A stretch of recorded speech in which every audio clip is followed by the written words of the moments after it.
കോയമ്പത്തൂർ ഒത്തയ്ക്കൽ മണ്ഡപത്തിന് സമീപമുള്ള ഹിന്ദുസ്ഥാൻ എഞ്ചിനീയറിംഗ് കോളേജിലെ 3ാം വർഷ വിദ്യാർത്ഥി കെ അമുതൻ മർദ്ദനമേറ്റു മരിച്ച സംഭവത്തിൽ കോളേജ് അധികൃതർക്കെതിരെ നടപടി ആവശ്യപ്പെട്ട് എബിവിപി പ്രതിഷേധവുമായി രംഗത്തിറങ്ങി.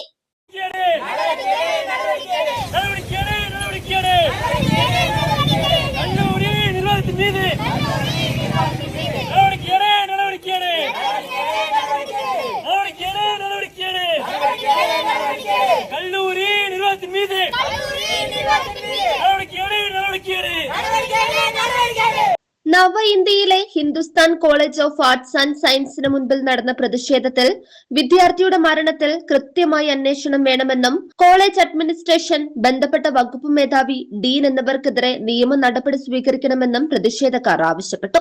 സംഭവവുമായി ബന്ധപ്പെട്ട് അമുതന്റെ സഹപാഠികളടക്കം 6ലധികം പേരെ പോലീസ് ഇതിനകം അറസ്റ്റ് ചെയ്തിട്ടുണ്ട്. കൂടുതൽ അന്വേഷണങ്ങൾക്കായി കോളേജ് അധികൃതരോട് 15 വിദ്യാർത്ഥികളുടെ വിവരങ്ങൾ പോലീസ് ആവശ്യപ്പെടുകയും കോളേജ് അത് കൈമാറുകയും ചെയ്തു.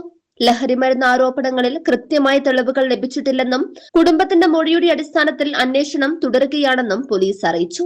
News desk 99 news, Coimbatore, Tamil Nadu. നമസ്കാരം. 2026 പകുതിയിൽ ജെനസിസ് ഏജ് കെയർ എത്തി നിൽക്കുമ്പോൾ ഇതിന്റെ 1ാം ഘട്ടം വളരെ സക്സസ്ഫുൾ ആയി കംപ്ലീറ്റ് ചെയ്യുവാൻ സർവശക്തനായ ദൈവം ഞങ്ങളെ സഹായിച്ചു. ചില മാസങ്ങൾ മാത്രമേ ആയിട്ടുള്ളൂ ജെനസിസ് ഗാർഡന്റെ പ്രവർത്തനങ്ങൾ ആരംഭിച്ചിട്ട്.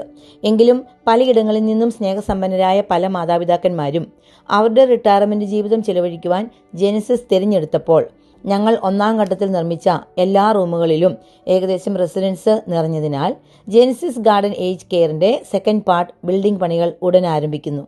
നിങ്ങളുടെ റിട്ടയർമെന്റ് ജീവിതം നിങ്ങൾ തനിച്ചാണോ? നിങ്ങൾ വിഷമിക്കേണ്ട, ഞങ്ങൾ നിങ്ങൾക്കൊപ്പമുണ്ട്. ഞങ്ങളെ കോൺടാക്ട് ചെയ്യുക.